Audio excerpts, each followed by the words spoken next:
Yang memberimu nyawa adalah aku, kata Allah. Lalu dengan mudahnya kira-kira kita berani jawab, saya tidak mengerjakan sholat lantaran kerja, sibuk.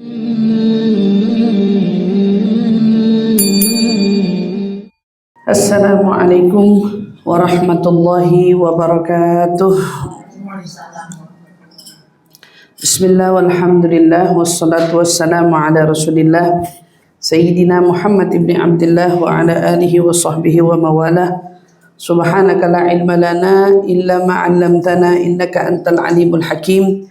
Rabbi zidna ilma warzuqna fahma. Amin amin ya rabbal alamin. Allahumma inna nas'aluka ilman ladunni wal mashraba safiyal haniya wa hab ya ghani. Allahumma inna nas'aluka ilman ladunni wal mashraba safiyal haniya wa hab ya ghani. Allahumma inna nas'aluka ilman ladunni wal mashraba safiyal haniya wa hab ya ghani. Alhamdulillah, thumma alhamdulillah. Limpahan syukur bersama kita panjatkan kehadirat Allah Subhanahu wa taala. Pada hari ini Allah anugerahkan kita kesehatan, keafiatan, umur yang panjang sehingga kita dapat kembali berjumpa setelah melalui ibadah yang cukup panjang. Alhamdulillah, bulan Ramadan telah berlalu dari kita. InsyaAllah mudah-mudahan sebagaimana harapan setiap orang yang berpuasa, mereka keluar dari puasanya, mereka mendapatkan kemenangan yang sesungguhnya. Karena di balik ibadah puasa adanya pergulatan antara diri dengan kita punya nafsu. Dan disitulah akan terlihat siapa di antara kita yang berhasil mengalahkan nafsunya dan siapalah di antara kita yang berhasil dikalahkan oleh nafsunya. Ini dua hal yang berbeda. Bagi mereka yang berhasil menang, mengalahkan hawa nafsunya sendiri, maka itu akan terlihat pada dirinya, pada pribadinya setelah mereka melalui ibadah Ramadan yang kemarin. Artinya di bulan Syawal ini akan nampak, ya, walaupun Syawalnya sudah lewat tadi disampaikan, dari berlalunya Ramadan, bulan demi bulan selanjutnya akan terlihat pada dirinya perubahan demi perubahan. Yang mana menunjukkan pada dirinya bahwa hari ini dia berhasil menundukkan hawa nafsunya. Kalau kemarin dia digiring oleh hawa nafsu, kalau sekarang dia berhasil menjadi penggiring hawa nafsu. Ini beda hal. Tetapi bila mereka ternyata kalah, maka dapat dipastikan setelah Ramadan yang terlihat adalah hawa nafsunya lebih merajalela. Itulah kita temukan ada orang-orang yang sudah panjang ibadah Ramadan tapi bukan semakin ingin dekat kepada Allah, tapi ada juga di antara mereka yang justru kembali pada perbuatan yang buruk yang sama, bahkan mungkin lebih buruk daripada sebelum-sebelumnya. Na'udzubillah min dzalik. Mudah-mudahan Allah jaga, Allah pelihara kita semua. Allah Subhanahu wa taala istiqomahkan kita di dalam setiap langkah-langkah kita, di dalam berbuat ketaatan, kebajikan untuknya insyaallah. Amin amin ya rabbal alamin. Terkait pembahasan kita pada hari ini, alhamdulillah kita akan membahas tentang fikihnya sholat. Ini permintaan daripada kawan-kawan dari Sister Sif yang alhamdulillah mudah-mudahan Allah istiqomahkan semua para pendirinya, para pengurusnya ya, yang sudah bekerja dengan keras mengajak orang-orang untuk istiqomah, untuk mengaji, menimba ilmu di jalan Allah Subhanahu wa taala. Kenapa dipilih fikih sholat? Karena dalam hidup ada ibadah yang menjadi penentu kita. Penentu kita lolos atau tidak pada jenjang-jenjang selanjutnya, yaitu urusan akhirat. Karena kita sebagaimana kita tahu bahwa nanti di akhirat itu yang pertama ditanya sama Allah itu bukan kita itu tinggal di mana, bukan kita itu kerja apa, bukan kita itu sudah menjadi siapa. Tapi yang ditanya sama Allah itu perihal tentang hal ihwal sholatnya. Maka yang pertama dihisap oleh Allah di akhirat itu bukan tentang harta dulu. Ya. Kan kita selalu dibuat takut, dibuat khawatir tentang harta. Nanti dihisap. Tapi kita lupa bahwa ternyata di situ ada amal yang juga lebih unggul, lebih utama, yang pertama bahkan untuk dihisap. Itu apa itu? Sholat. Allah bakal meminta pertanggungjawaban kita selaku hamba tentang sholat kita. Sholat ini sangat-sangat krusial dalam hidup. Ada di antara kita yang mungkin mengerjakan sholat, namun sangat disayangkan sebagaimana Nabi sudah memberitahukan kepada kita bahwa nanti ada kelompok orang-orang yang dilihat oleh Nabi pada saat beliau Mi'raj, orang-orang yang kemudian kepalanya itu disiksa di pintu neraka, di dalam neraka. Dengan apa? Mereka itu punya kepala dihancurkan, kemudian dikembalikan lagi, dihancurkan, dikembalikan lagi. Singkatnya, kita tidak mau bicara tentang siksanya, tapi alasan dibalik mengapa dia mendapat siksa sampai sedalam itu. Mengapa dia mendapatkan ganjaran besarnya siksa dari atas perbuatannya tersebut. Ternyata usut punya usut, perbuatannya apa? Mereka adalah orang-orang yang tatkala mengerjakan sholat tapi sholatnya malas.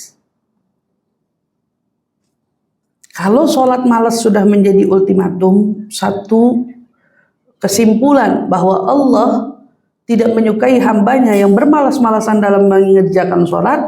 Lalu bagaimana nasibnya dengan orang yang ngaku dia hambanya Allah, mengaku bahwa nikmat rezekinya dari Allah, tetapi mereka dengan sengaja meninggalkan sholat kepada Allah. Nah, ini kan lebih fatal. Alasan dia untuk gak sholat apa? Kalau alasannya saya gak sholat karena saya sibuk. Ini kan kayaknya kalau ngebayangin pertanyaan itu kita jawab di hadapan Allah di akhirat, malunya kayak apa? Kata Allah, bukankah rezeki yang kau dapat itu dariku? Yang beri engkau makan adalah aku. Yang memberimu nyawa adalah aku, kata Allah. Lalu dengan mudahnya kira-kira kita berani jawab, saya tidak mengerjakan sholat lantaran kerja, sibuk, atau mungkin urusan-urusan lainnya.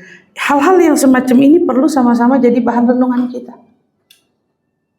Bahwa Allah Subhanahu wa Ta'ala akan melihat yang pertama sebelum Allah melihat lain-lainnya dari kita, ya, dari kegiatan kita, ibadah kita dan lain sebagainya. Yang pertama Allah lihat gimana kualitas sholat kita.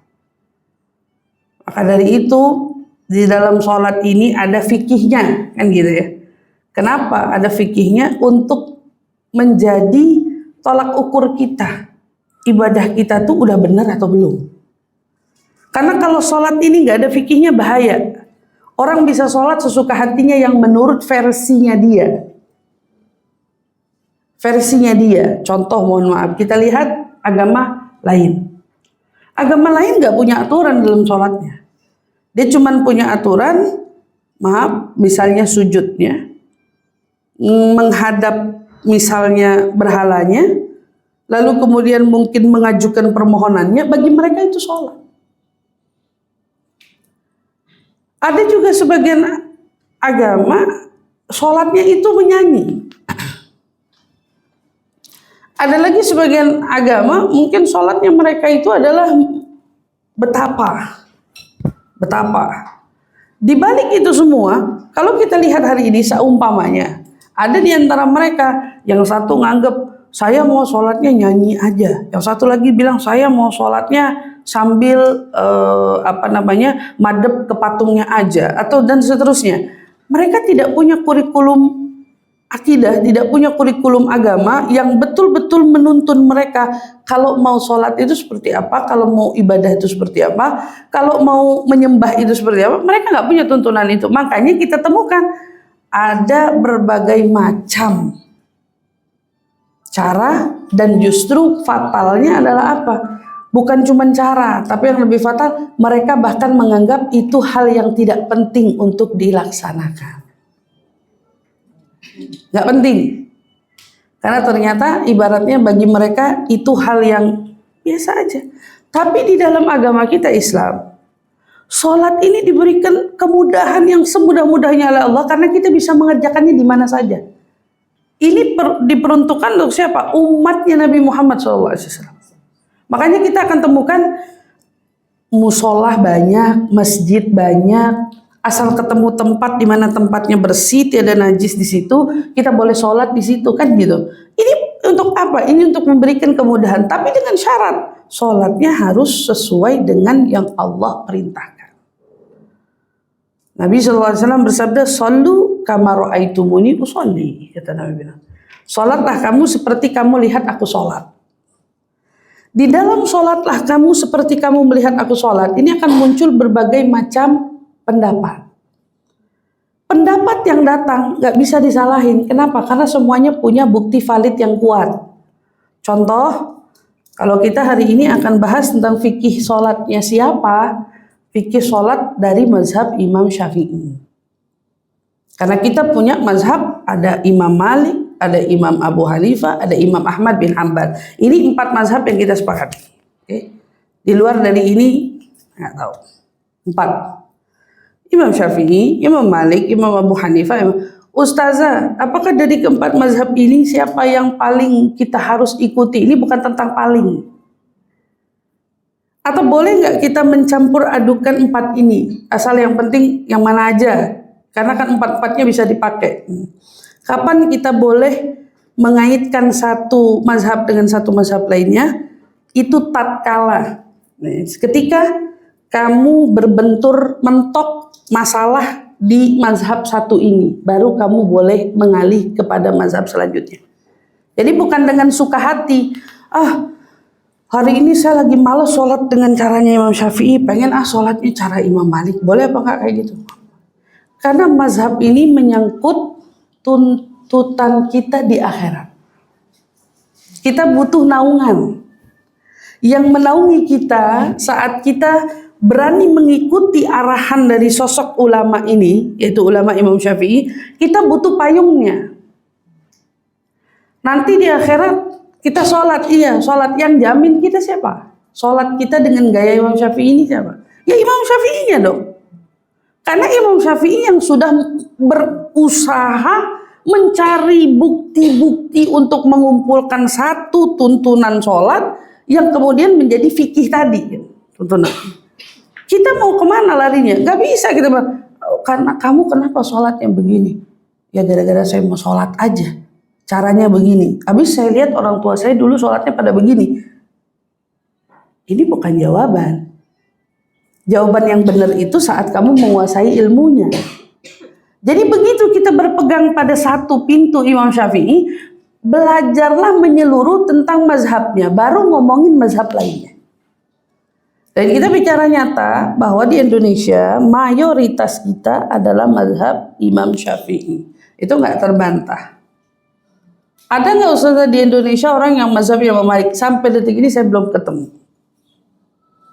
Ada nggak ustazah di Indonesia orang yang menganut mazhabnya Imam Ahmad bin Hanbal? Belum ketemu. Di luar Indonesia saya punya banyak teman yang menganut mazhab tersebut. Saya punya teman di Afrika, mereka menganut mazhab Imam Malik. Ada teman saya di Amerika, mereka menganut mazhab Imam Malik. Ada teman saya di mana? Di Pakistan, mereka menganut mazhab Imam Abu Hanifah dan seterusnya. Banyak. Tapi kalau di Indonesia belum pernah nemu, saya nggak tahu. Tapi di Indonesia saya nemu apa? Nemu orang yang mencampur adukan iya. Nah, ini di Indonesia. Penganut serius nggak nemu. Kecuali Imam Syafi'i. Tapi mencampur aduk kan kayak kita makan nasi campur. Ini di Indonesia pakarnya. Nah, Indonesia pakarnya. Kenapa? Karena kita ini terbiasa menyepelekan segalanya. Mencari enaknya. Kita senang cari enaknya. Aduh, sholatnya pengen, tapi mau yang enak. Gitu kan? Maksudnya beribadahnya mau, tapi maunya yang enak. Masalahnya yang enak menurut siapa? Menurut kita. Ini kalau menurut kita, berarti kan kembali lagi kita ini terbawa oleh hawa nafsu sendiri. Yang mana tujuan kenapa agama itu punya aturan? Buat melihat siapa di antara kita yang taat pada aturan. Bukan yang pinter ngatur aturannya sendiri. Orang yang beragama itu siapa? Berarti orang yang siap diatur. Tapi kalau orang yang beragama pengen dia yang ngatur, namanya nggak beragama. Kenapa? Karena dia bukan patuh pada Tuhan, tapi patuh pada ego.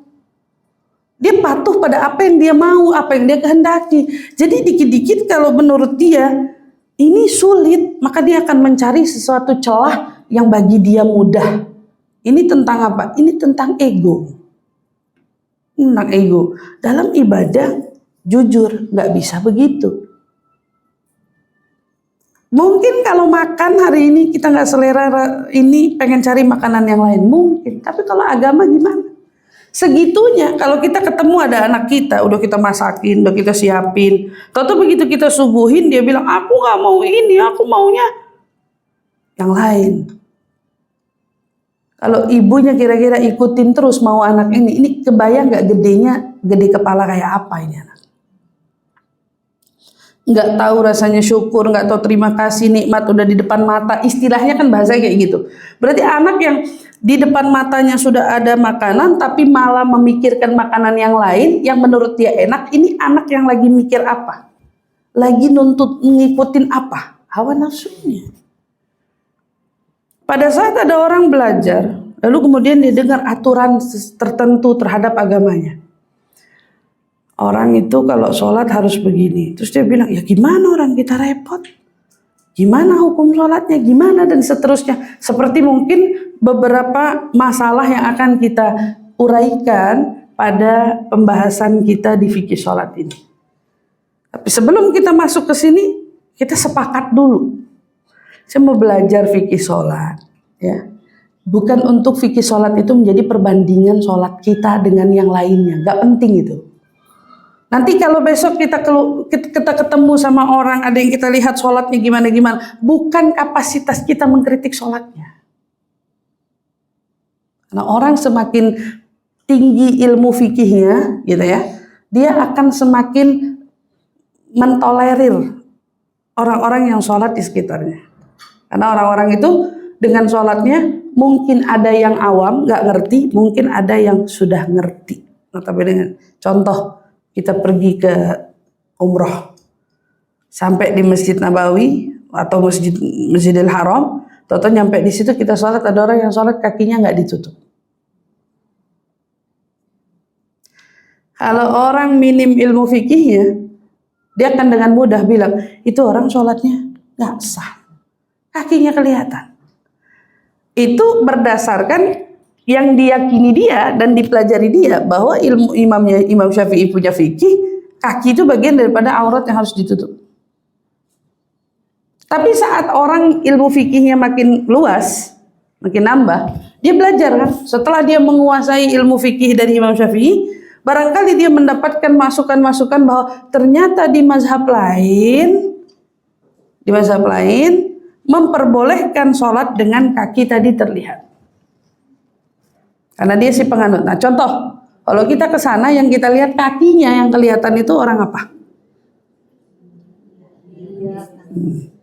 Pakistan atau orang India yang memang menganut mazhabnya tidak sama dengan kita. Nah lucunya kan, kita bicara lucunya Indonesia melihat banyaknya mayoritas orang yang sholat kakinya terlihat, malah bikin kaos kaki yang kelihatan kakinya. Bingung nggak? Saya kadang-kadang suka bingung. Udah jelas itu untuk mereka. Yang beda mazhabnya sama kita. Lah kok Indonesia disiapin kayak gitu? Kaos kaki umroh. Bukan tentang jaring-jaring. Kaos kaki umroh yang katanya friendly wudu. Pernah lihat kaos kaki atasnya bolong, bawahnya bolong? Iya kan? Pernah lihat? Berapa banyak kita temukan orang-orang yang seperti itu saat mereka menggunakan istilah bahasa friendly wudu. Apa susahnya sih timbang buka kaos kaki doang? Sama kamu cuman tarik kaos kaki doang pakai tarik celana gitu ya. Apa nggak ngaruh, tapi dasar demen aja orang Indonesia buat kayak gitu. Nah kalau nggak laku kaos kaki doang gitu istilahnya. Tapi coba kita perhatiin yang begini-begini, lalu kemudian muncul spekulasi dari orang-orang awam, kita katakan orang awam, yang mana saat mereka pulang dari umrohnya atau dari hajinya, karena banyak mata yang dia lihat itu tadi pemandangan, oh orang sholat kakinya pada kelihatan, berarti kaki sholat, dalam sholat kaki kelihatan tuh tidak apa-apa. Ini jadi bahaya nggak? Jadi bahaya. Kan gitu, kelihatan. Itu satu contoh. Kedua, ini kan kita bicara yang umum dulu ya. Contoh kedua, orang pergi berangkat umroh atau haji, saat mereka sampai di sana, lalu mereka menemukan di sana orang-orang sholatnya tidak mengawali bacaannya dengan Bismillahirrahmanirrahim. Tidak mengawali bacaan Bismillahirrahmanirrahim. Apakah mereka para imam-imam Masjidil Haram itu menghapus Bismillahirrahmanirrahim pakai ego atau pakai ilmu? Pakai ilmu dong.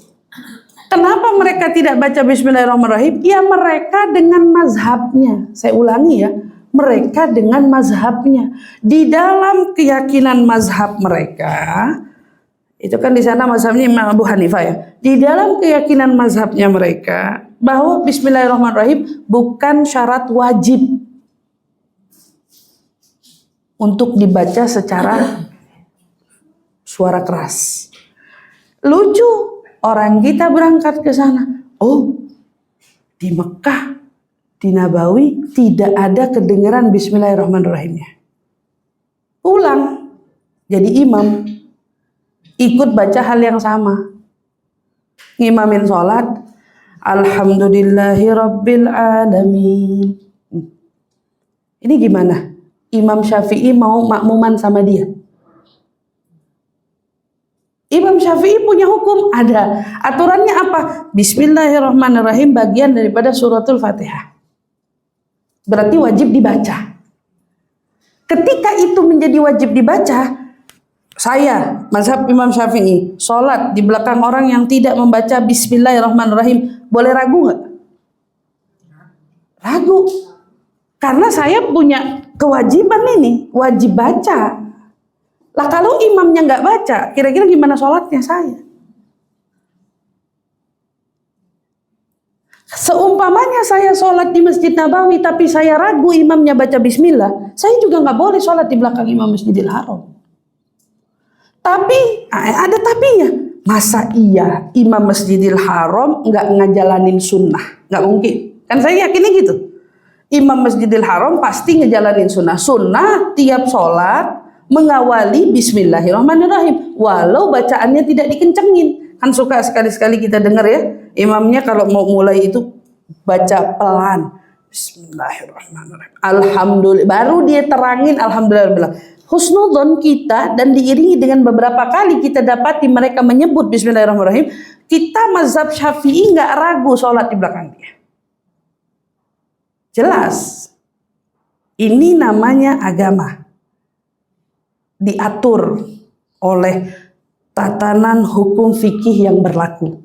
Nah, oke, kita lihat indahnya saling menghargai dan menghormati mazhab. Bukan justru saling menjatuhkan, mengolok-olok, atau saling merasa benar. Ini kan bahaya. Imam Sudais, saya lupa tahun berapa, beliau pernah kunjungan ke Indonesia. Imam Sudais, Imam Masjidil Haram, pernah datang ke sini. Waktu beliau datang ke sini, tentulah Imam Haram, Imam Masjidil Haram, ya disuruh jadi imam kan, di Istiqlal. Imam, apa yang dilakukan Imam Sudais? Imam Sudais tidak mengikuti aturan di negaranya, tetapi dia menghormati aturan yang berlaku di Indonesia. Karena penganut mazhab Indonesia adalah mayoritas Syafi'i. Maka Imam Sudais, cari aja rekamannya, Imam Sudais waktu ngimamin sholat di Istiqlal, Imam Sudais nggak petantang-petenteng dengan Alhamdulillah, enggak. Imam Sudais baca Bismillahirrahmanirrahim. Karena dia tahu mayoritas di situ banyak orang Syafi'i. Walaupun Imam Sudaisnya sendiri berbeda misalnya dengan kita, tapi ini orang berilmu, tahu toleransi. Yang kita sedih minim ilmu, tahu-tahu jadi imam di dalam barisan soft sholat itu, kadang di mall, kadang di mana, terus tiba-tiba langsung Alhamdulillahirobbilalamin, nggak mikirin makmum di belakangnya. Lah saya kagak kenal, kecuali kan kalau imam-imam atau ustadz-ustadz yang sudah familiar, sudah dikenal, sudah apa, ya wajar kalau dia baca, saya husnuzon aja ustadz ini baca bismillahirrahmanirrahim. Lah kalau yang warawiri di mall, saya mau husnuzonnya gimana? Kenal juga kagak, pernah ketemu juga enggak, kedengeran bisikan bismillah juga kagak. Maka saya menyikapi keadaan ini, tiap kali posisinya di mall, kalau saya dapati sholatnya tidak diawali dengan basmalah, saya milih mundur, nggak makmuman sama mereka. Saya nggak kenal. Saya nungguin sholatnya selesai, saya sholat. Ini tentang bagaimana kita di dalam bermazhab punya komitmen meyakini apa yang dianut oleh kita, oleh mazhab yang kita pelajari dan kita yakini. Ini penting. Ustaz, emang kita nggak boleh belajar 4 mazhab? Ya boleh. Tapi saya belajar nggak? Enggak, saya biasa aja. Karena menurut saya belajar mazhab Imam Syafi'i aja nggak kelar-kelar, kitabnya banyak. Mau nambahin lagi mazhab imam yang lain enggak? Saya butuh untuk referensi aja dikit-dikit. Kalau untuk menyeluruh enggak.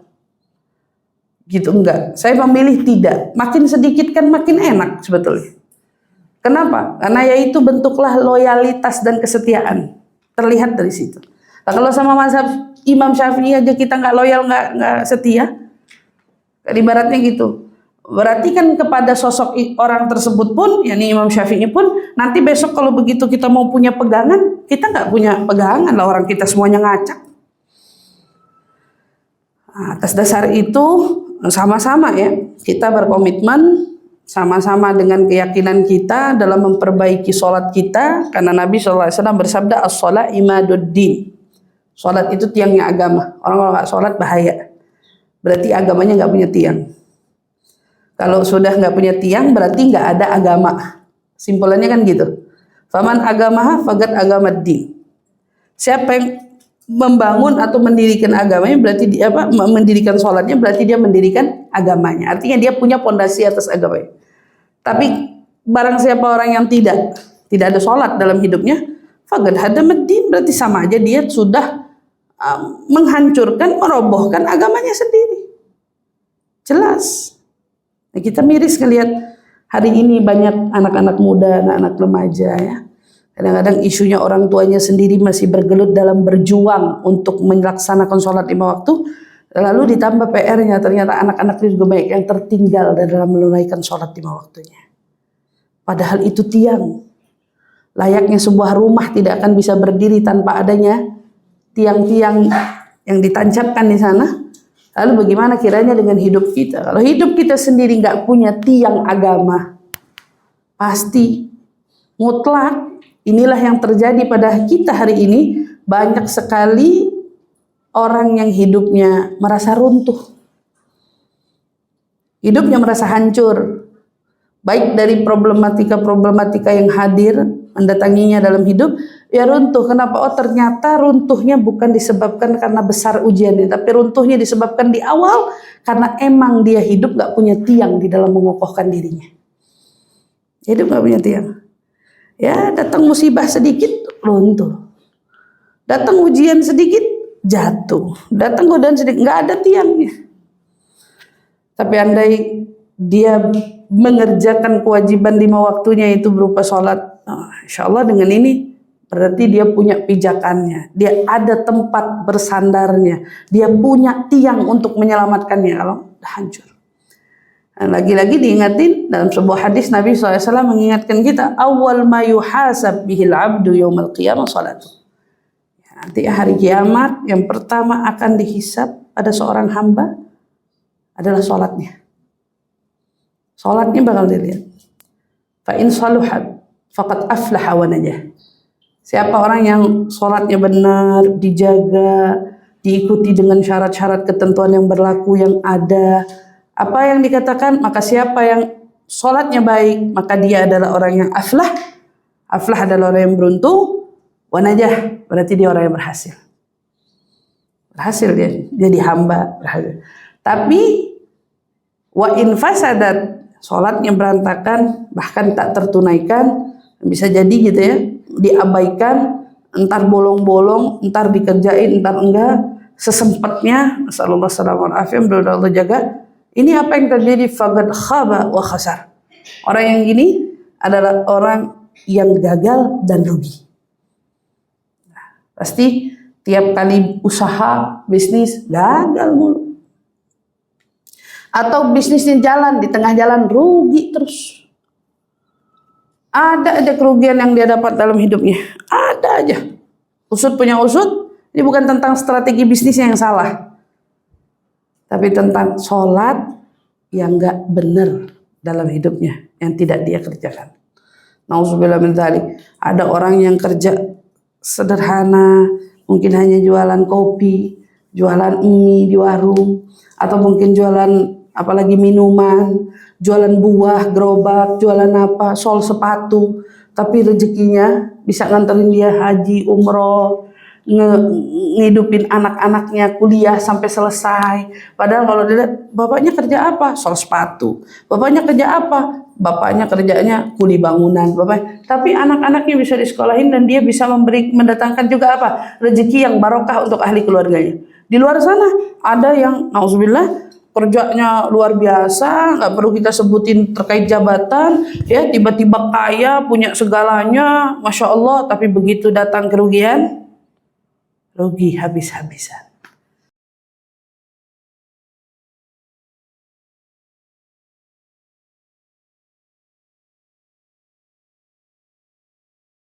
Ada hadis Nabi SAW yang diriwayatkan oleh Imam Muslim bahwa Allah tidak menerima salat tanpa bersuci. Ini poinnya ya. Jadi sebelum kita masuk ke ranahnya salat itu sendiri, kita perlu tahu bahwa dalam salat perlu suci. Perlu suci. Nah, di suci inilah yang kita tahu dikiaskan dengan wudu. Dengan wudu. Yang menentukan kita suci itu bukan hanya kita bersih dari najis gitu ya, bersih dari hadas gitu. Tapi ternyata kalau untuk sholat, suci itu adalah saat kita sudah mengambil air wudu. Setelah kita istinja, tentu tata cara istinja, alhamdulillah Indonesia nggak kekurangan air ya. Jadi sarana beristinja itu ada dua kan, air dan batu. Kita singkat aja, jadi air. Karena di Indonesia ini alhamdulillah airnya banyak. Mungkin kalau kita bisa Ustazah istinja batu, kapan-kapan kita belajar istinja dengan batu yang hari ini diganti dengan tisu. Oke, hari ini diganti dengan tisu. Ah, itu bisa kepake ilmunya kalau kita lagi ke Eropa. Oke, ranahnya kita ke Eropa. Tapi kita nggak mau bahas ini. Kita mau bahas singkat tentang untuk bersuci kita butuh air. Istinja yang pertama dalam tatanan bersuci adalah air. Jadi pada saat kita buang hajat, ini buang kotoran, itu kotoran dari jalur depan ataupun dari jalur belakang, cara mengangkat najisnya adalah dengan air. Ini kita bersuci dengan air. Begitu juga dengan hadas. Hadasul asghar, hadasul akbar. Dalam hukum fikih itu ada hadas yang disebut hadas kecil, ada hadas besar. Hadas kecil ini sesuatu yang keluar dari dua jalan tadi kan, ibaratnya gitu. Disifatkan dengan hadas kecil karena dia itu, mohon maaf, adalah kencing dan kotoran kita, feses. Itu disebut dengan hadas kecil. Kapan menjadi hadas itu besar? Saat yang keluar adalah darah haid atau mani. Ya, saat setelah bersenggama gitu ya. Nah, itu kemudian menjadi polanya hadas akbar, hadasnya besar. Untuk mengangkat hadas kecil, hukumnya ngangkat nih, ngangkat si hadas yang nggak kelihatan itu wujudnya, mengangkatnya. Kalau kecil cukup berwudu, tapi kalau besar harus mandi. Besar wajib mandi. Jadi orang yang haid misalnya, haidnya sudah berhenti, kebetulan buru-buru nggak bisa mandi, ya nggak bisa mandi, boleh nggak? Udah waktunya sholat, tinggal wudu aja sholat, nggak bisa, ya wajib mandi. Sama halnya dengan orang yang keluar mani. Keluar mani baik karena ulahnya sendiri ataupun karena dia bersenggama. Pada saat itu mani yang keluar tersebut mewajibkan dia dengan kewajiban yang lebih besar. Itu bukan wudu aja, tapi mandi. Mandi dulu.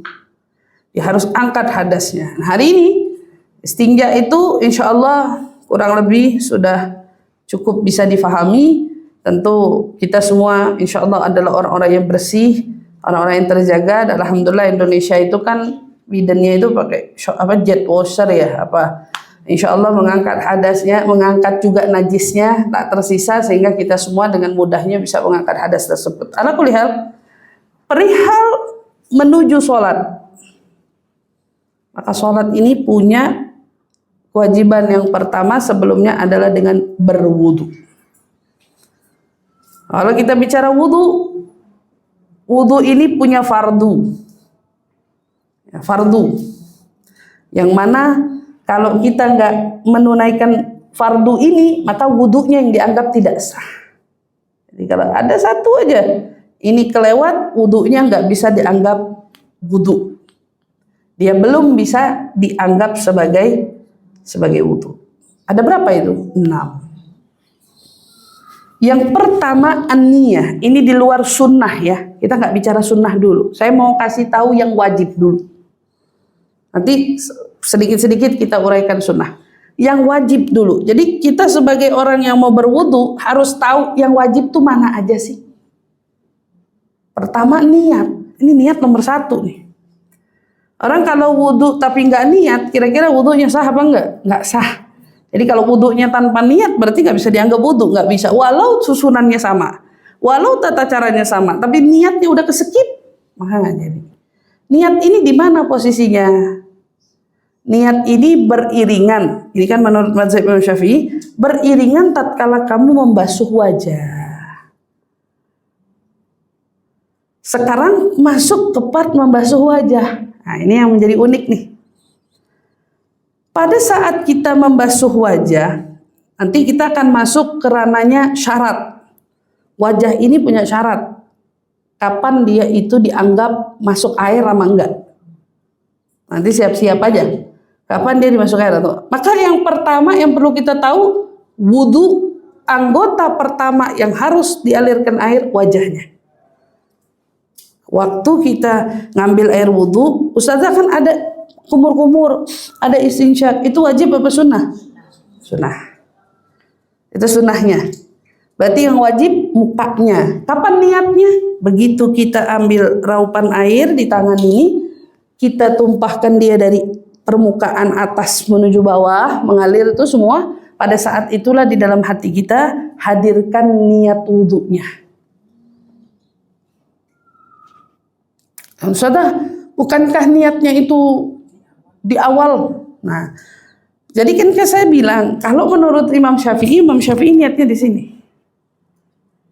Tapi kalau kamu bicara tentang ada mazhab lain yang menyatakan niat itu dari sebelumnya, ada, bukannya enggak.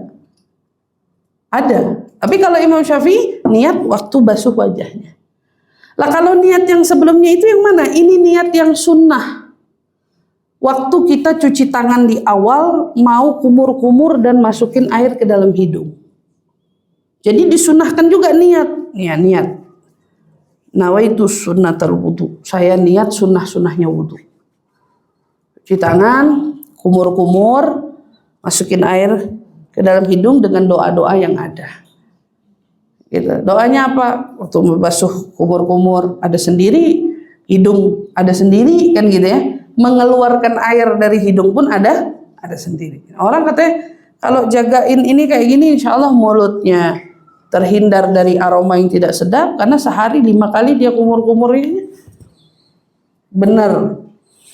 Terhindar dari sinusitis, penyakit ini sinus, atau juga flu, karena dia selalu membersihkan area yang harusnya bersih. Gitu. Ini kan area-area krusial yang harusnya bersih. Bakteri berkembang biak banyak di sana. Makanya hikmahnya kenapa mulut dan hidung ini sama Allah diciptakan adanya. Hidung ada bulu-bulunya, ada lendirnya. Mau ngejagain biar tidak mudah bakteri-bakteri itu langsung masuk ke dalam paru-paru kita. Ya, ada hikmah. Nikmatnya Allah. Jadi pertama apa? Wajah. Itu yang kedua, membasuh wajah. Batasnya dari mana? Dari awal permulaan tumbuhnya rambut sampai dagu, yang itu disebut dengan permulaan tumbuhnya janggut.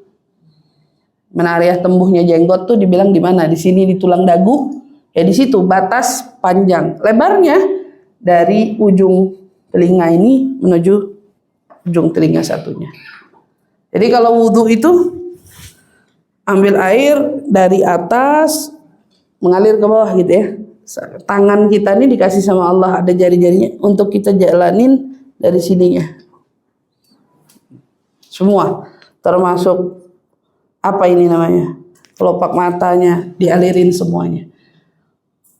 1 kali wajibnya, sunnahnya 3. Kapan 1 kali wajib? Kalau kamu pastiin 1 bilasan itu mengenai seluruh permukaannya maka cukup. 1 aja. Tapi kalau dia 1 itu ternyata masih ada yang hidungnya masih kesisa kurang, ya berarti kamu harus sempurnain sampai selesai. Harus dipastikan kalau mau 1 kali mastiin seluruhnya kena apa enggak. Tapi kalau seumpamanya khawatir takut ada yang enggak kena, ya jadi 3 gitu. Ikuti dengan sunnahnya jadi 3. Pastikan semuanya. Nah, kalau tipe-tipe kayak saya alisnya tebal misalnya, pastiin semuanya harus lewat. Gitu, pastiin semuanya harus lewat tanpa ada penghalang apapun. Oke, nanti kita bahas urusan ini make up dan lain sebagainya. Kemudian setelah wajah, tangan. Tangan ini batasnya dari mana? Dari ujung sampai siku.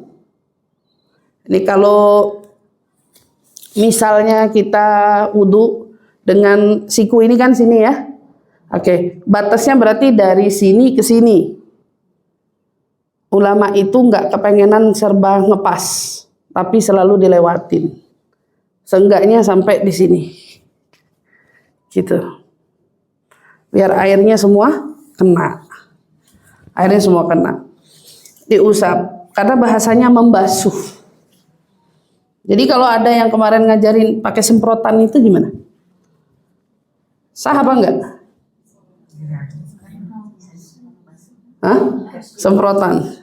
Enggak sah. Karena dia bukan ghaslu. Dia bukan membasuh. Bukan diragukan. Enggak sah. Udah jawabannya gitu. Tidak sah.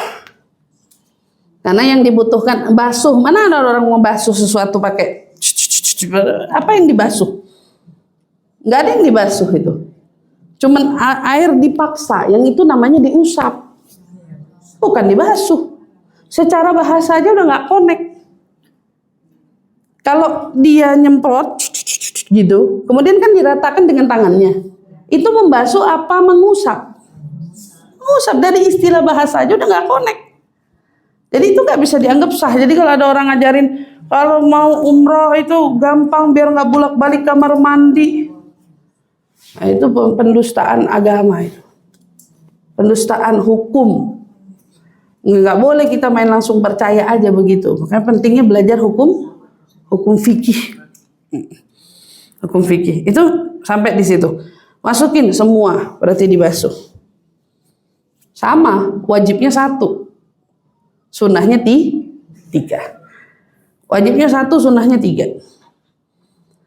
Sunnah lagi apa di situ? At-takhlil, menyela-nyalahi jari. Kalau ibu-ibu pakai cincin apa tuh kalau di kanan? Cincin nikah. Enggak, cincin nikah di mana emangnya? Di kanan ya, benar. Cincin nikah ya itu pastiin begitu wudhu cincin nikahnya diputer. Takutnya ibu timbangannya lagi naik gitu, dia nyekak gitu. Nah, biasanya umumnya kayak gitu kan. Takutnya pas timbangan lagi naik gitu dia nyekak. Nah, ini puter-puter sedikit biar air itu betul-betul dipastikan lewat di situ. Ini tangan. Dari ujung sampai ujung. Berarti kan perhatiin tangan ini jangan sampai kemakan iklan kutek halal ya. Nah, kutek halal nggak termasuk di situ. Kutek halal nggak ada kutek. Kutek halal bahannya, bukan berarti halal dari wudhu, tidak. Kutek halal zatnya, tidak ada kaitannya dengan wudhu, nggak ada. Jadi kalau ada orang jualan friendly wudhu, sampai sekarang saya nggak ngobeng, friendly wudhu dari mana gitu. Nggak ada friendly wudhu. Karena logikanya kalau dia nembus air, luntur dia. Luntur dia kalau dia nembus air. Ya, nggak ada jadi istilah friendly wudhu. Nah, ini tangan. Kemudian yang ketiga, mengusap. Nah, ini kan baru istilahnya mengusap. Jadi kita tidak diharuskan bagian kepala ini digosok, nggak diharusin. Dicuci, dikucurin air, enggak, diusap. Airnya diambil di tangan, diusap di kepala. Itu baru benar ngusap.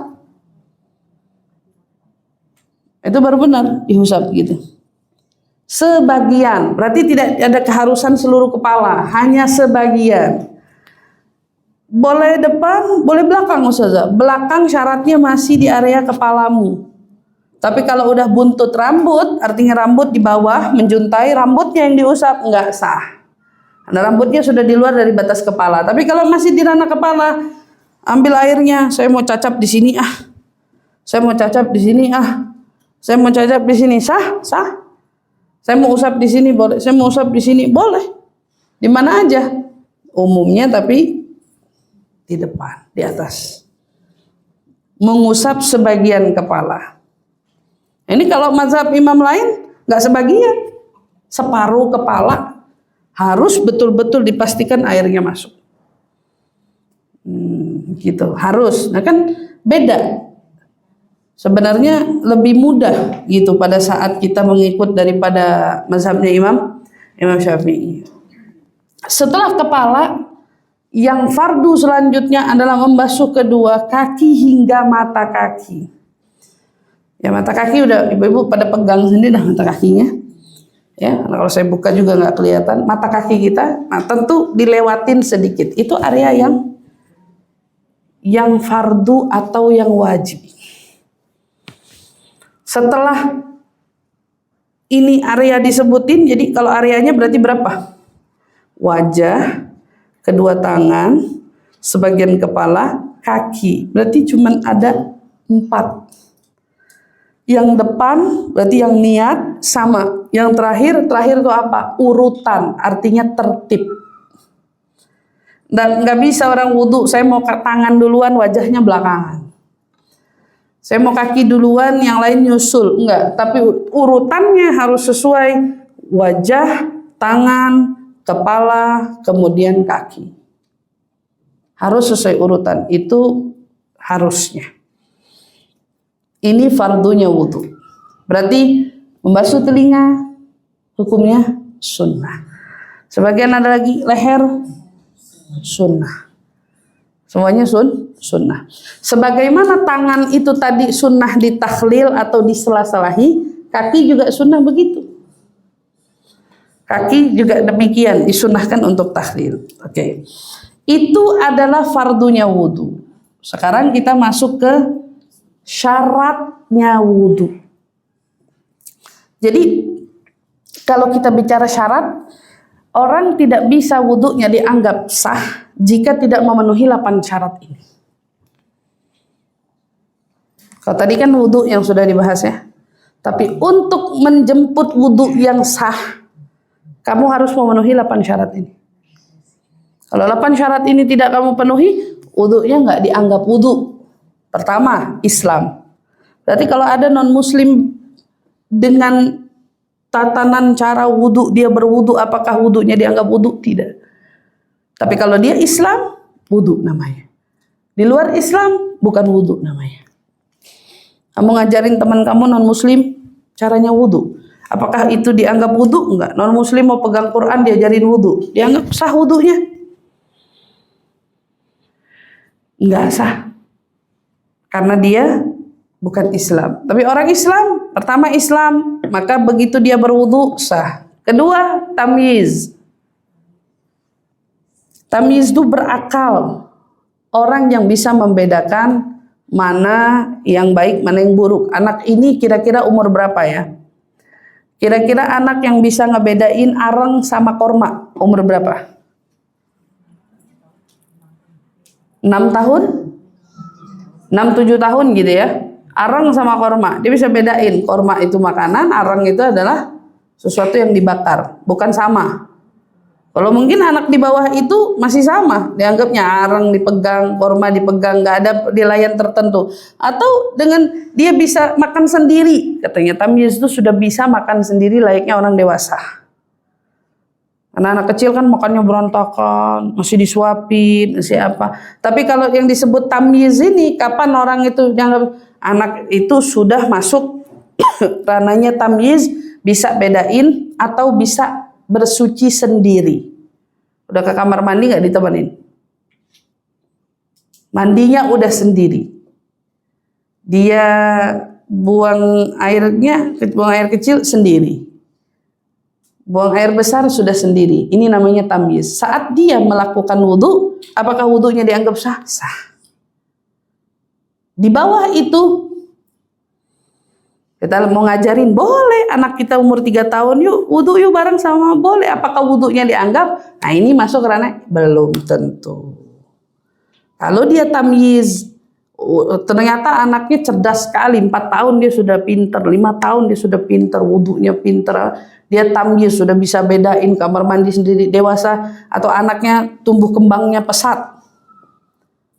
Gak masalah. Tapi kalau dia belum paham, belum ngerti, mau wudhu sempurna sekalipun diajarin sama orang tuanya atau diwudhuin, tidak bisa dianggap wudhunya sempurna. Siapa lagi syaratnya? Apalagi syaratnya? Suci dari haid dan nifas bagi perempuan. Berarti orang kalau haid atau nifas boleh wudhu gak? Boleh gak wudhu? Orang haid sama nifas boleh wudhu gak? Kalau nggak sah ngapain wudhu? Kan logikanya gitu. Iya kan? Kalau nggak sah ngapain wudhu? Berarti hukumnya apa? Kalau ada orang haid sudah tahu dia itu haid tidak bisa menyempurnakan wudhu, maka wudhunya dosa. Nggak boleh orang wudhu apalagi haid. Ustazah saya udah kebiasaan sebelum tidur wudhu, nggak boleh. Kalau lagi haid nggak boleh. Karena wudhu itu adalah sarana kamu untuk melakukan sholat, mengaji Quran. Yang mana orang haid nggak boleh. Orang haid nggak boleh baca itu semua. Jadi nggak ada alasannya untuk wudhu. Untuk apa? Cuman Ustazah saya biasa jaga wudhu. Nggak perlu. Kalau saat kita lagi dalam keadaan nifas atau haid, datang bulan gitu, nggak boleh. Lalu gimana dengan hadas besar dikarenakan senggama? Boleh nggak wudhu? Boleh nggak wudhu? Malah sunnah. Kalau sampai kamu itu mau menunda mandinya sejenak, sunnah dalam masa penundaan itu berwudu. Jadi kalau karena hadas besarnya karena keluarnya mani atau senggama, wudu itu boleh. Tapi kalau karena nifas atau haid nggak boleh. Jadi mulai sekarang kalau misalnya udah kebiasaan wudu gitu sebelum tidur umpamanya ada, karena kan ada hadisnya, barang siapa orang yang sebelum tidurnya berwudu gitu ya, maka selama dia tidur malaikat beristighfar untuknya, mintakan ampun sampai dia bangun. Itu pahalanya orang kalau tidur bawa air wudu dia. Tapi kalau haid nggak boleh, walau sudah istiqomah nggak boleh. Haid, nifas nggak boleh. Kemudian selanjutnya apalagi syaratnya? Tidak ada penghalang air pada anggota wudu. Tadi anggota wudu wajah, tangan, kepala dan kaki.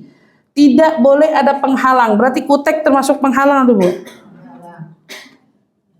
Make up penghalang bukan? Apalagi make upnya sudah ada judul waterproof. Ada orang pakai make up tapi dia wudhu, bagaimana make up waterproof? Udah jelas-jelas make upnya waterproof. Berarti kan ada penghalang antara kulitnya dengan air kan? Air mau dicipratin sebanyak apapun, atau kamu mau alirin 1 liter air satu permukaan, tapi kalau di situ dilapisin sama make up yang sifatnya waterproof, sah gak wudhunya? Dan ini yang banyak perempuan kecolongan.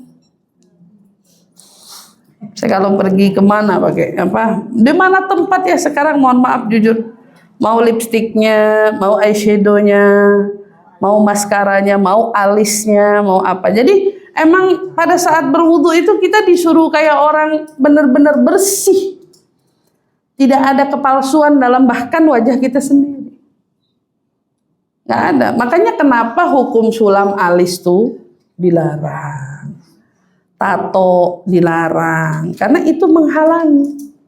sifatnya menghalangi. Extension bulu mata dilarang.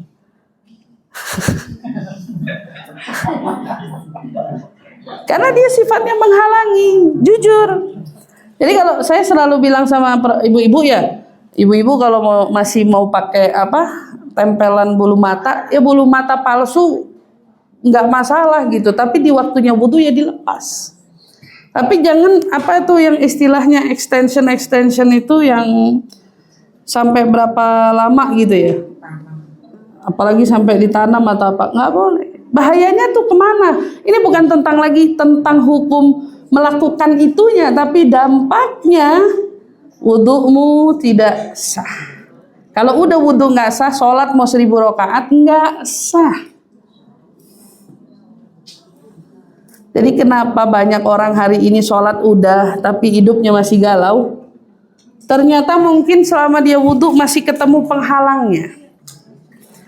Jadi saya selalu ingetin ya, ibu-ibu bagi yang masih make upan, kalau pergi keluar rumah untuk kumpul kawan, kajian, apapun itulah, jangan pernah lupa bawa penghapus make upnya. Saat mau wudu, itu dibawa, Bu. Mau pakai wipe tisu penghapus make up atau pembersih cleanser apalah gitu, ya itu dibawa. Ustazah ribet-ribetan mana di dunia ngapus make up sama ribet hisab. Mendingan hapus make up kan? Ada waktu ya nggak apa-apa. Ini untuk Allah. Kalau kamu mau berjuang make up kurang lebih 1 jam untuk kamu dandan di mata orang, Allah minta kamu dandan juga di mata dia tapi tanpa make up. Ini realnya kamu itu dandananmu di hadapan Allah. Wudu, habis wudu saudara, habis wudu kita baru make up. Gimana boleh nggak? Jagain wudu pas sampai waktu sholat. Berarti sholat sambil ada make up, boleh apa nggak? Ya boleh, selagi zat make up yang kamu bawa itu tidak ada unsur najisnya. Ya contoh kan banyak make up yang ada minyak babi, lemak babi atau apa. Selagi kamu bisa memastikan yang kamu pakai itu adalah halal, silahkan. Bawa dalam sholat nggak ada masalah. Mau bibir kamu warnanya merah, oranye, pink, silahkan. Mau eyeshadownya gimana silahkan. Tapi di saat wudu tidak bisa seperti itu. Itu diperhatiin. Pensil alisnya kehapus. Apa ini namanya? Blush on atau enggak, sebelumnya blush on tuh apa? Foundationnya berarti kehapus. Lipstiknya hapus. Benar-benar bersih. Jadi jangan asal ngapus gitu ya. Karena saya banyak nemuin orang yang masuk ke ruang wudhu, keluar mukanya masih sama. Ya kenapa itu bisa terjadi kan karena waterproof tadi kan. Semuanya waterproof ya. Dia mau wudhu 10 kali lagi aman sejahtera. Ya tapi jadi kendala, ya nggak sah gimana? Setahu saya ini menyangkut semua madhab. Jadi kalau ada tiba-tiba ibu-ibu misalnya pinter-pinternya dia, Allah maha pengampun, Allah maha penyayang. Ini lagi ngomong pakai egonya ini. Nggak ada kaitannya sama madhab sama sekali. Karena nggak ada di madhab itu diperbolehkan. Saya nggak pernah belajar itu soalnya. Ya, jadi kalau ibu-ibu dengan dalihnya, Allah kan juga tahu. Sholat kan yang penting hatinya. Ini lagi ngomong ngelantur dia. Itu nggak ada kaitannya soalnya terkait masalah itu ya. Nggak ada sama sekali kaitannya.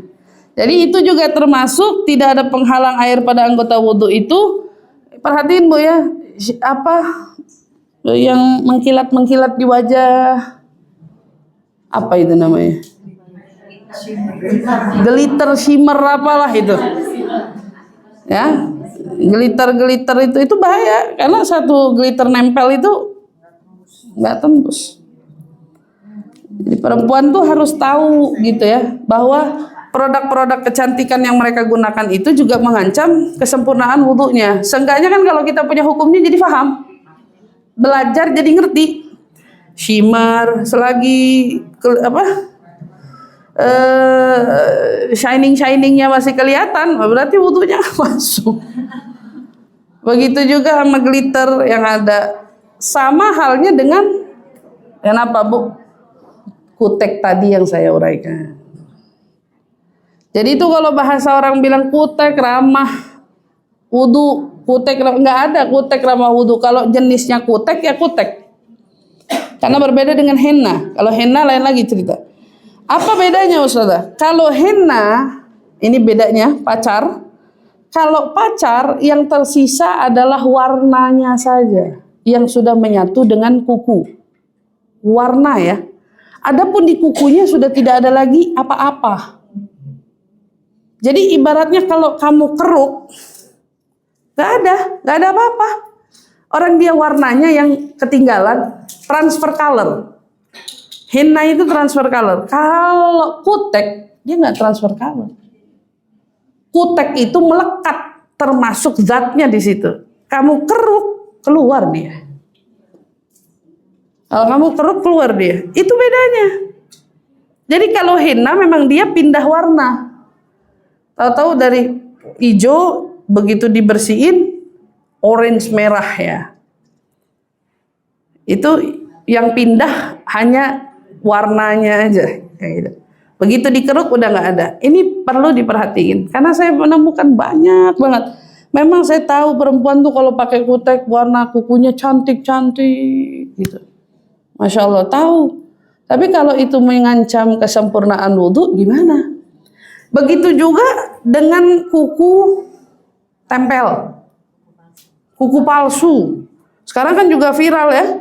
Udah jadi apa? Udah kalau udah nempel bisa dilepas. Ya berapa lama lepasnya? Berapa lama ini tangan begini berapa lama? Nah gitu. Saya sampai ngelihat orang ada yang pakai gitu, saya suka perhatiin kan dia nggak mudah lepas juga. Tempelannya kan kuat. Kadang ada yang seminggu, ada yang selama dia haid dia pakai itu. Selama dia haid kata dia pergi ke tempat salon kuku, dia ini kukunya. Singkatnya sudah jelas ada lem tertempel di sana. Walaupun itu disebutnya kuku tempelan aja, tapi lem yang membuat dia melekat antara satu kuku tersebut dengan kuku kita yang ada, lem itu yang menyebabkan air wudhu tidak masuk. Dan itu jangan bilang ini kuku palsu. Dari sela-selanya bisa masuk. Memang, tapi tidak sepenuhnya kukumu terkena air. Karena ada lem yang ditempelkan di sana. Jadi yang begitu-begitu kita paham. Bahwa syarat dari wudhu tidak ada penghalang air pada anggota wudhu. Yang paling krusial, wajah, ini, dan ini. Kaki. Itu perhatiin yang benar. Karena itu menyangkut tentang sempurnanya diterima atau sah tidaknya wudhu kita. Begitu juga yang kelima, tidak ada zat yang mengubah sifat air pada anggota wudhu kita. Zat mengubah sifat air. Kira-kira ilustrasinya seperti apa? Kamu tidak pakai make up waterproof. Kamu pakai make up normal, ya.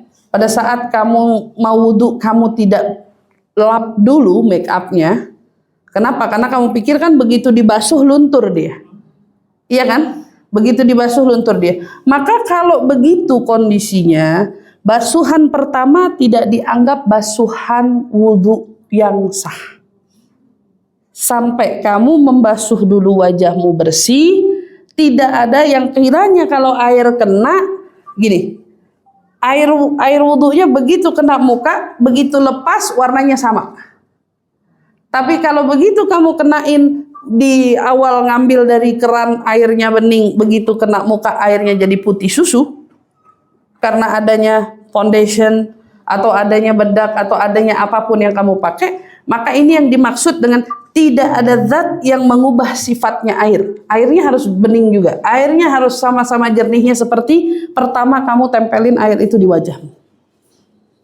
Jadi dia nggak boleh ada kecampur nggak. Misalnya lipstik kita warnanya merah. Begitu kita basuh, airnya berubah jadi warna merah. Ini yang disebut dengan zat mengubah sifatnya air. Berarti masih ada sesuatu yang tertinggal di permukaan kulitmu. Walau dia itu luntur dengan air, tapi saat dia itu ya, begitu kamu basahi wajahmu ternyata dia menyatu dengan air, air yang masih menyatu dengan warna yang berbeda tersebut tidak bisa dianggap basuhan wudhu yang pertama, nggak bisa.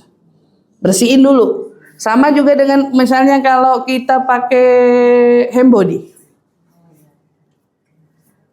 Ada hand body yang dipakai sebentar dia sudah nyerap. Tapi kalau kayak Vaseline, dia nggak nyerap. Dia jadi kayak ngebatasin antara air dengan kulit kita. Bedain aja. Kalau punya Vaseline di rumah, Vaseline yang apa tuh? Ya Vaseline yang kayak gel. Vaseline yang kayak gel, warna putih bening gitu, tapi kayak putih-putih keruh gitu. Itu coba ini taruh di sini, terus kamu alirin air. Pasti yang ada Vaseline-nya airnya gelontor. Yang ini nempel. Yang nggak kena Vaseline nempel. Nah ini yang begini-begini nih, ini kamu harus teliti nih. Karena dia masuk bagian daripada yang menghalangi permukaan air masuk ke dalam kulit. Jadi kalau hand body kamu sifatnya kayak Vaseline itu, ini basuh dulu pakai sabun. Dibasuh dulu pakai sabun karena dia nggak masuk. Nah, yang mengubah sifat air itu nggak dianggap dan dia menjadi tidak sah wudhunya. Jadi kalau seumpamanya sambil cuci muka, wudhu, basuh muka sambil ngebersihin ininya, sahkah? Enggak. Ya. Kemudian syarat selanjutnya apa? Mengetahui fardunya wudhu. Tadi sudah kita pelajari. Wajib tahu fardunya wudhu apa saja. Wajib. Makanya kenapa fardu wudhu itu selalu di awal. Kalau di dalam hukum fikih, dia selalu adanya di awal sebelum bahas yang lain.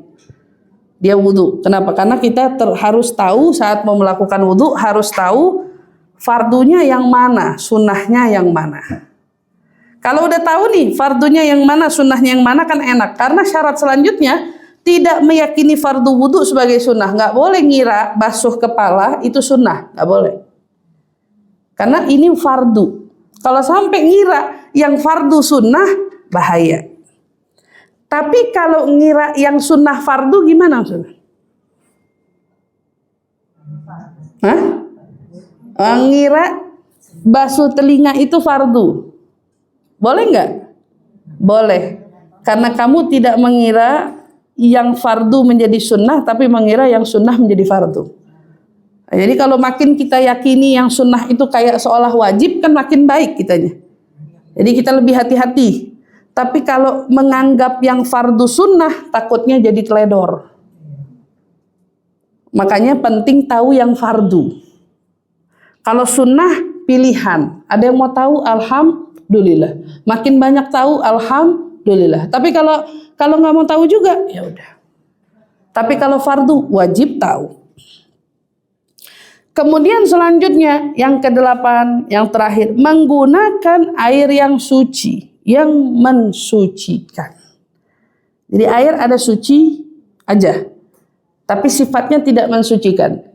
Tapi ada air sifatnya suci mensucikan. Contohnya dari mana? Air yang suci saja, tapi tidak mensucikan. Contoh, air teh suci diminum, tapi bisa nggak kita wudhu pakai air teh? Nggak bisa, karena dia sifatnya tidak mensucikan. Boleh nggak istinja? Istinja itu menggunakan air teh? Nggak bisa. Yang disebut air suci mensucikan, air yang zatnya memang suci. Contoh, air sumur, air laut, sifatnya suci mensucikan. Air sungai, air salju, salju juga dianggap sebagai air suci mensucikan. Kemudian air hujan, mata air. Kita ada berapa tuh? Air, jadi air, mata air ya, mata air, air sumur, air laut, air hujan, air sungai, ya sungai masuk, air sungai. Kemudian mata air, nah, air mata.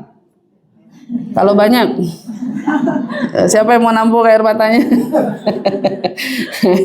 Air salju, air hujan. salju, hujan. 7. Ada 7 air yang sifatnya suci mensucikan. Jadi kalau seumpamanya besok kebetulan lagi pergi kemana, ketemunya salju, nggak ada air, adanya salju, ya wudu pakai salju. Dinginnya kayak apa? Allah alam shawab, salju, sah.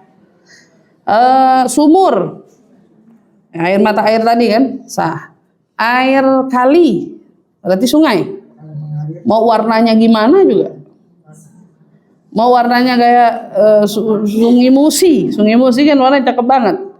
Sungai Kapuas. Nah, mau warnanya sampai ke Swiss, warnanya cakep banget. Selagi dia sungai mengalir, warnanya kayak apa, dia tetap dianggap suci mensucikan. Air hujan, syaratnya air hujan air yang jatuh langsung dari langitnya, bukan dari gentengnya. Karena takut dari genteng nanti ada kotoran. Langsung punya toren, hujan, dibuka tutupan torennya. Bersih nggak? Bersih. Bahkan malah jadi obat itu kalau kayak gitu. Air hujan ditampung, boleh. Tapi nampung dari genteng, nggak. Takutnya terkontaminasi oleh kotoran yang ada di genteng. Jadi langsung. Nah ini air suci mensucikan. Berarti kalau wudhu pakai air yang sudah dicampur, yang dianggap air yang tidak suci mensucikan lagi, seperti air apa? Air isti'mal. Ada bahasa istilahnya di kitab, namanya air isti'mal, air yang sudah digunakan untuk berwudhu. Jadi misal contoh ini ember. Biasa suka di tempat kamar mandi kita, ini ember bawahnya. Ini keran. Kita wudhu di situ tuh. Jatuhan air wudhu ini masuknya ke ember. Air yang di ember ini hukumnya apa? Ini namanya mustakmal, sudah terguna. Kalau sudah terguna, tidak bisa mengangkat wudhu kita, nggak bisa ngangkat hadas, nggak bisa. Bersuci aja nggak bisa. Karena mustakmal. Dia bolehnya dipakai buat apa? Cuci baju. Jadi air bekas wudhu boleh diminum, sudah boleh. Bahkan kan salah satu obatnya orang mau sembuh dari penyakit ain. Enggak, penyakit mata. Kena mata. Pernah dengar istilah kena mata? Al-ain haq. Nah, obatnya itu minum air wudhu. Jadi misal kamu punya cucu. Cucu kamu kena alam kamu sendiri. Kena pujian kamu sendiri. Sakit dia. Obatnya apa? Wudhu. Wudhunya kasih minum dia. Kamu ketemu suami, toto suami hari ini kayaknya ganteng banget gitu, nggak kayak umumnya. Terus kamu puji dia, Allah, ternyata suami saya ganteng banget gitu. Ternyata abis ngomong begitu pagi pulang sore demam dia, sakit. Nah, berarti ini jangan-jangan mata kamu lagi panas nih, kena ke dia. Obatnya apa sudah? Obatnya ain. Kamu wudhu. Kalau kamu sadar itu pujiannya datang dari kamu. Wudhu, kasih dia minum air wudhu. Air bekas wudhu boleh diminum. Boleh dipakai masak, tapi tidak bisa dipergunakan lagi untuk bersuci. Inilah kenapa pakai istilah menggunakan air yang suci dan mensucikan. Dia sifatnya bukan hanya suci, tapi bisa mensucikan. Nah, air teh, air jus, ya, dia sifatnya suci, tapi tidak mensucikan.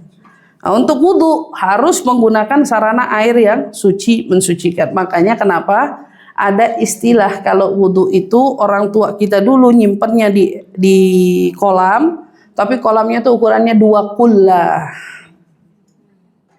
2 kullah. Orang sekarang udah nggak ada. Ya, karena rumah kita udah nggak ada yang pakai kolam ya. Kalaupun pakai kolam, kolamnya kecil. Bahasanya asal syarat. Kadang gentong, saya suka perhatiin di rumah orang. Gentongnya kecil, sama aja fungsinya kayak ember. Nah kalau ember ini nggak bisa. Kita wudhu dari air ember itu nggak bisa.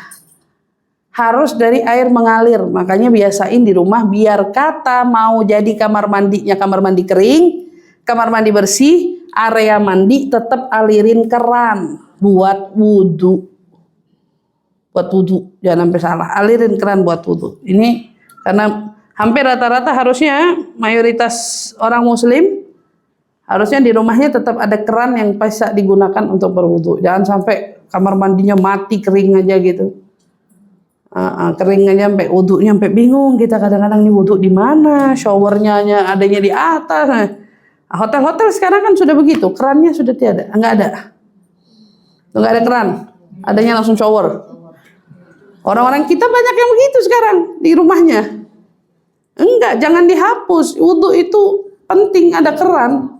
Karena kalau kerannya nggak ada, akhirnya saya perhatiin ada beberapa orang nyimpen pakai gentong aja gitu. Kalau gentongnya ditaruh di posisi atas, tidak khawatir masuk cicak, tidak khawatir masuk apa, itu masuknya warna ke air, ya nggak masalah. Tapi kalau seumpamanya ada di bawah, saya biasanya kalau masuk rumah orang, mau wudhu, posisinya dia itu tempat wudhunya dari ember, embernya kayak nggak bisa di ini, saya milih embernya saya tuang semua airnya, buang semua. Langsung ambil wudhunya yang baru, karena air ember yang di situ nggak menjamin istinjamu sah. Jangankan wudhu, dari istinjanya sah. Jadi kalau kamu masuk ke tempat peristirahatan di tol di mana ada kamar mandi, kadang duduk, ada yang jongkok. Nah, jongkok selalu ada ember kan? Nah, ember ini kan dipergunakan untuk istinja, maaf. Waktu kita ngelihat ada embernya sudah ada air, airnya jangan dipakai. Airnya buang. Ini bukan tentang kebersihan lagi nih.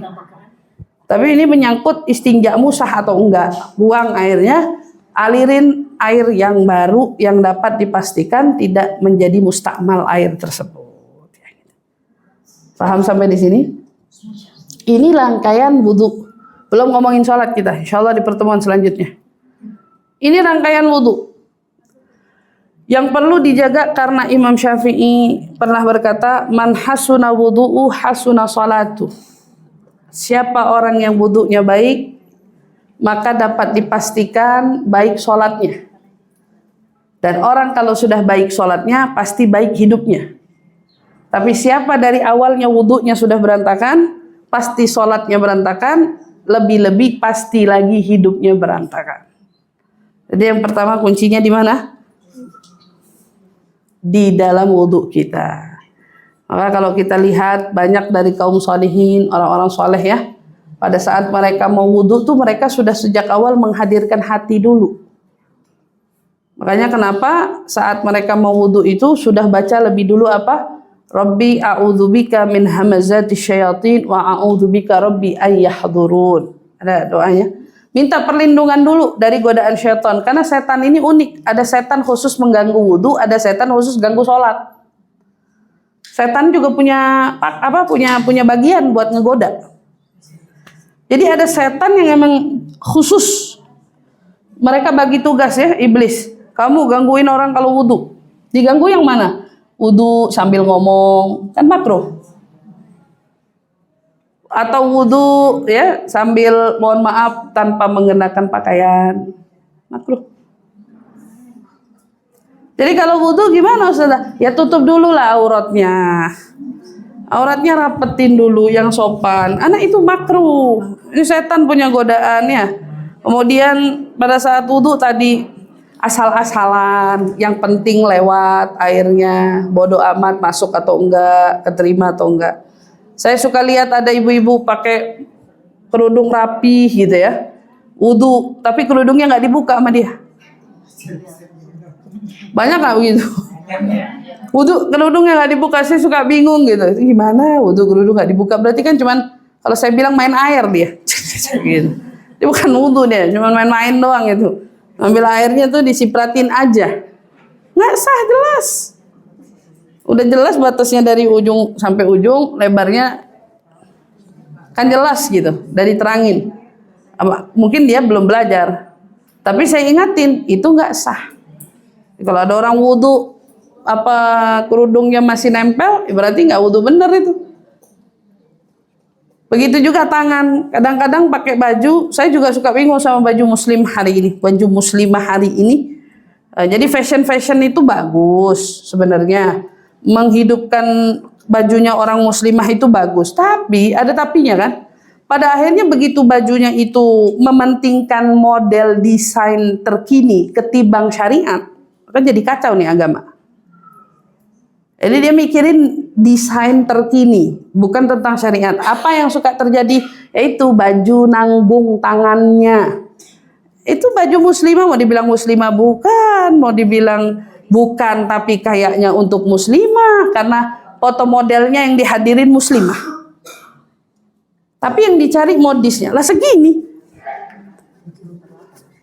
Berapa ini kalau nyebutnya gitu, baju segini? 28. Nah, saya pernah nemu nih, saya nggak ngomong asal-asalan. Jadi saya pernah nemu ada ibu-ibu pakai baju begini, dia wudhu, kan nggak bisa ditarik lagi nih baju. Ya udah dia wudhu segini aja.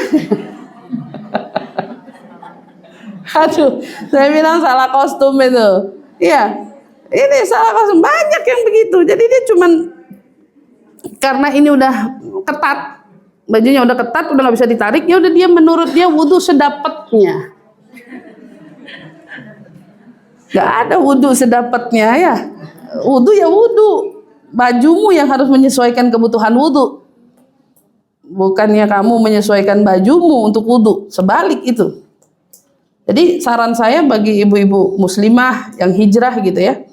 Kalau mau beli baju-baju muslimah itu diperhatikan dulu yang benar. Kita sudah punya kesalahan dari nanggung baju 3/4 itu. Karena ini aurat terbilangnya. Sudah ini aurat, modis kan, orang suka gitu. Ini udah salah, udah dosa. Ditambah kalau itu sampai mengacaukan wudhu, lebih bahaya lagi. Sholat aja tapi nggak sah. Gitu. Itu perhatiin. Jadi kalau baju-baju muslimah lainnya, harusnya itu kan dipikirin friendly wudhunya. Jadi mungkin kalau di sini ada desainer atau apa yang punya jualan baju, pikirin itu. Dan itu bisa jadi bahan untuk dijual. Friendly wudhu, itu baru bener. Bukannya kutek friendly wudhu, nggak ada, itu nggak nyambung. Baju friendly wudhu bener, gitu. Jilbab, kerudung, belum nemu saya sampai sekarang. Ada desainer pinter bikin kerudung ramah untuk wudhu. Ada. Nggak ada kan, macem-macem aja kerudung. Tapi nggak ada baju yang kerudung yang dibikin untuk ramah wudhu. Artinya seperti sekarang banyak ibu-ibu yang kadang-kadang kalau wudhu katanya suka bingung karena tempat wudhunya di situ laki-laki cuman bisa sedikit aja. Mestinya kan bisa jadi jualan itu. Gimana tuh? Bisa wudhu ditarik tapi nggak membuka aurat lainnya. Nggak ada. Nggak ada, jadi ibu-ibu mau wudhu bingung. Akhirnya mereka mikirin aurat tapi nggak sempurna pada akhirnya wudhunya. Mikirin aurat nggak sempurna wudhunya. Ini perlu diperhatiin juga, perlu dilihat, jangan sampai kita salah. Wahakala diantara sunnah-sunnah tadi ya, bahwa wudhu itu pahalanya besar. Dalam sebuah riwayat Nabi SAW bersabda, ya, barang siapa orang yang berwudu maka jatuh dosa-dosanya di saat air tersebut terpisah dari kulitnya. Jadi begitu air tersebut jatuh bertetesan ke bawah, iringan dengan itu juga luntur dosa-dosa dia semua. Masya Allah. Fal wudu silahul mu'min. Nabi SAW juga bersabda, wudu itu kan senjatanya bagi orang mukmin. Senjata buat ngelawan syaitan. Kalau ada orang wudhu tuh setan lebih segen buat ganggu. Kalau ada wudhu tuh orang kayak lebih ada perisainya, lebih kejaga. Gitu. Ibu-ibu kalau kebetulan suka pergi seorang diri, misalnya pergi kajian, apa sih yang paling bisa ngelindungin kita selain perlindungan Allah? Ya kita lindungi diri kita dengan wudhu. Adain diri kita dengan wudhu. Biasakan diri kita dengan wudhu. Karena kan perempuan ada batasnya. Pada saat dia haid dia nggak bisa wudhu. Nah, jadi selagi bisa ya jaga. Ustazah saya tuh punya penyakit susah jaga wudhu. Bawaannya baru sedikit. Nah ini pasti ada masalah sama lambungnya.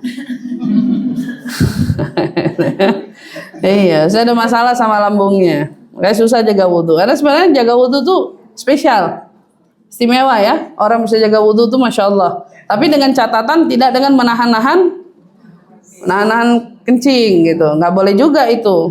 Nabi SAW tidak menganjurkan kita, bahkan Rasulullah itu meminta kita untuk mengutamakan kencing karena kencing itu penyakit kalau ditahan. Para ulama bilang ibaratnya kalau kita lagi di onta sekalipun lalu datang kebelet kencing, segeralah turun dari ontamu untuk mencari tempat pembuangan hajat. Tapi kalau kita lagi nyetir, aduh mau kencing, tanggung bentar lagi nyampe rumah. Kalau ada rest area, berhenti dulu rest area, buang hajatnya. Dari saking dorurinya itu penyakit. Jangan sampai dipiara. Apalagi wudhu. Jadi kadang orang sekarang perempuan-perempuan males batal karena males dandan dan ngapus make up lagi gitu. Ya gitu deh pokoknya. Ya, akhirnya gitu. Saya suka perhatiin tar ponakan, tar apa sampai segitunya bela-belain, jangan batal, jangan batal. Sebenarnya saya ngeliat gitu tersiksa sebenarnya. Saya bersyukur sama Allah, untung saya gini-gini aja gitu. Lihat perempuan-perempuan yang lain kayaknya perjuangan banget gitu. Jagain wudu karena takut batal gitu ya. Urusannya make up. Ala kulli hal, jadi balik itu semua ya kita perlu jaga dan dianjurkan saat kita berwudu, upayakan tidak melewati wudu kita kecuali dengan doa.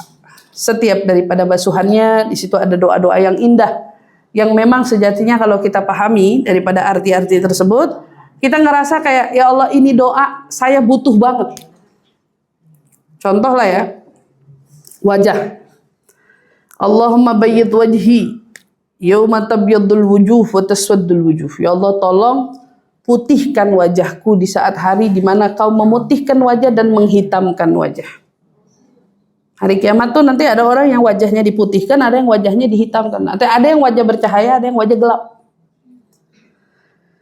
Kalau kita pikir-pikir, pasti kita maunya begitu. Sementara orang hari ini termakan oleh iklan brightening, wajah bright gitu. Ini baru dunia. Bagaimana dengan akhirat? Ya. Gitu gimana dengan akhirat? Nah, ternyata nggak ada yang bikin kita bercahaya di akhirat itu kecuali wudu. Nah, kita kan berdoa minta sama Allah, Allahumma bayyid wajhi ya Allah. Kemudian pada saat kita membasuh tangan, saya diajarin sama guru saya ya. Kalau kita basuh tangan kan biasanya Allahumma a'tini kitabi biyamini wa hasibni hisaban yasira. Nah, sebagian ada yang hafal, sebagian enggak, mungkin nanti bisa dibagiin doanya di ini. Wa hasibni hisaban yasira. Ya Allah, tolong berikan catatan buku amalku dari tangan kananku ini. Minta. Karena kan nanti orang di akhirat ada yang nerima buku catatan amalnya tuh raportnya dari tangan kiri. Nah, ini udah pasti buruk. Bahkan ada yang sampai min wara'i dhahri, sampai dari punggungnya. Itu kan ada di Al-Qur'an. Nah, ini kita saat wudu minta sama Allah, ya Allah tolong jadikan aku yang menerima catatan amalku melalui tangan kananku ini. Terus kan buntutnya wa hasibni hisaban. Ya Allah, dan hisab aku dengan hisab yang mudah. Kata guru saya, mudahnya hisab itu susah. Jadi jangan pernah minta doa itu gitu. Bukan wa hasibni hisaban yasira. Mintanya langsung wa alla tuhasib. Ya Allah, tolong begitu saya nerima catatan amal, masukin surga tanpa hisab aja deh. Wa dakhil jannah bighairi hisab. Masukin saya surga ya Allah tanpa hisab. Kan boleh minta itu, minta doa, minta masukin surga tanpa hisab. Jadi begitu basuh tangan, minta kitab dengan diterima dengan tangan kanan, masuk surga tanpa tangan kiri. Allahumma inni a'udzubika an tu'ti kitabi bishimali aw min wara'i dhahri. Ya Allah, aku berlindung kepadamu dari menerima buku catatan amalku dengan tangan kiriku dan atau dari punggung belakangku. Jangan sampai menerima kitab dengan cara seperti itu. Mintanya kapan? Yaitu waktu idealnya tuh enak pas saat wudu.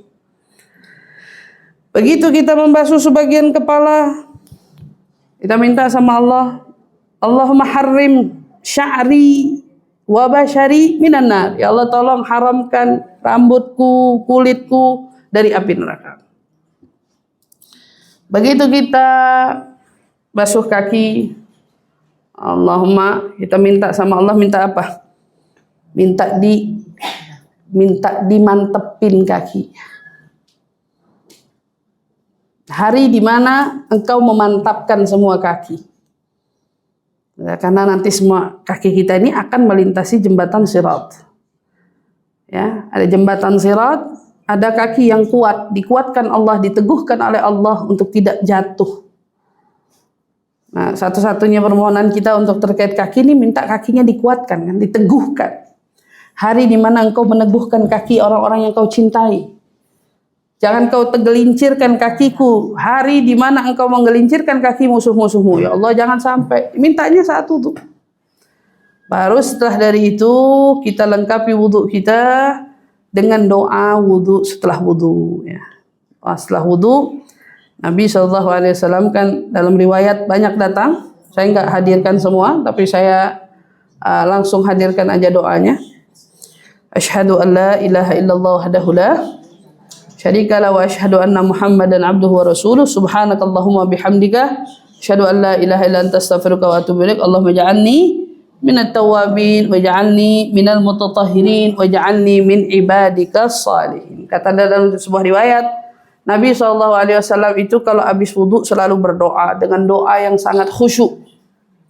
Kalau habis wudu doa dengan sangat khusyuk sampai-sampai beliau mengangkat tangannya sangat tinggi. Kalau kata sahabat, sampai maaf itu ibaratnya ketiaknya tuh ibaratnya terlihat dari saking tingginya beliau mengangkat. Sorbannya jatuh berkali-kali. Tinggi banget mengangkat tangan. Jadi kita kalau habis wudu tuh sebelum ngomong, madep kiblat, doa dulu. Nah ini bagi yang ustazah saya belum hafal nih doa print. Doa-doa wudu itu kalau bisa di print gitu ya. Kemudian ditempel dan kita baca. Doa mah pelan-pelan insya Allah nanti paham. Kalau kiranya sulit di dalam membaca dengan bahasa Arab, hadirkan terjemahan agar kita setidaknya bisa meresapi di balik permohonan tersebut. Ada nggak bisa ngomong pakai bahasa Arab, ya udah ngomong pakai bahasa kalbu. Bahasa kalbu bahasa kita berarti kan? Dalam membasuh wajah, niatin pengen wajahnya berseri-seri di akhirat. Waktu kita basuh ke tangan, berharap tangan inilah yang menerima catatan baik kita. Tangan kanan masuk surga tanpa hisab. Yani menghadirkan permohonan tersebut dengan arti yang dapat kita pahami dari doa-doa yang diajarkan oleh guru-guru kita tersebut. Maka di balik itu semua insya Allah ya kalau kita belajar untuk setidaknya memahami dari arti-arti doa yang kita panjatkan, insya Allah kita nggak akan kehilangan momen-momen kebaikan yang Nabi SAW ajarkan kepada kita semua. Nah, jadi terkait wudu ini hadisnya ada diriwayatkan oleh Sayyidina Umar bin Khattab ya. An Amr radhiyallahu anhu gala-gala Rasulullah SAW man tawadda, barang siapa yang berwudu lalu baca doa ini. Baca doa yang kita hadirkan sebagai berikut, maka futihat lahu abwabul jannah. Allah akan bukakan baginya pintu-pintu surga yang 8. Kamu boleh masuk ke dalamnya dari pintu mana saja. Dari sini rawahu Muslim jelas. Wa zada fihi al-Imam At-Tirmidzi nambahin Allah maj'alni minat tawabin waj'alni minal mutatahhirin waj'alni min ibadikas salihin. Itu kita baca. Itu dibaca, insya Allah kita berharap Allah Subhanahu Wa Taala menghapus dosa-dosa kita, meninggikan derajat kita di balik itu. Sebagian ulama lagi ada yang nambahin, kalau mau lebih sempurna baca inna anzalnahu fi lailatul qadr 3 kali itu dibaca. Jadi habis komplit baca doa ini, yang hafal surat inna anzalnahu fi lailatul qadr berarti surat Al-Qadr ya, kita baca itu 3 kali. Inna anzalnahu fi lailatul qadr wa ma adraka ma lailatul qadr. Kita baca itu 3 kali. Itu yang beberapa ulama sarankan. Wallahu a'lam bishawab. Insyaallah mudah-mudahan pembahasan wudu ini bermanfaat untuk saya pribadi dan juga tentunya untuk semua yang hadir. Insyaallah pada pertemuan selanjutnya kita baru masuk terkait perihal salat. Tapi insyaallah setelah hari ini apa yang kita uraikan terkait wudu sudah bisa juga dipraktekkan, diamalkan dan juga dijaga ya untuk kita menyempurnakan sholat kita semua, jangan sampai wudu kita masih berantakan. Nabi SAW pernah bersabda ikhtilafu ummati rahmah. Kata Nabi bilang perbedaan pandangan umatku itu rahmat, kata Nabi bilang. Jadi tidak dinafikan akan ada satu momen di mana kita butuh pandangannya Imam Malik, kita butuh pandangannya Imam Abu Hanifah, kita juga butuh pandangannya Imam Ahmad bin Hanbal. Kita butuh karena kita akan menemukan satu titik tertentu di mana oh Imam Malik ternyata Imam Syafi'i di sini hukumnya begini, kondisinya tidak memungkinkan kita begitu. Contoh, saya kasih contoh. Kalau kita pergi umroh, Imam Syafi'i punya pandangan wudu batal kalau kesentuh sama yang bukan mahram. Gitu kan? Paten nih, wudu batal kalau kesentuh yang bukan mahram. Begitu kita haji hari ini atau umroh, ternyata Masjidil Haram itu sangat tidak kondusif. Kan nggak ada tempat tawaf perempuan sendiri, nggak ada. Mereka juga nggak ngelihat perempuan minggir, enggak. Yang mau nerobos ya nerobos aja. Pada akhirnya kita berada di titik kalau tiap kali kita mau menjalankan ibadah umroh ini atau haji ini, kita memegang mazhab Imam Syafi'i tadi umpamanya, ini akan mempengaruhi kita batal terus di tengah-tengah menjalankan ibadah tersebut.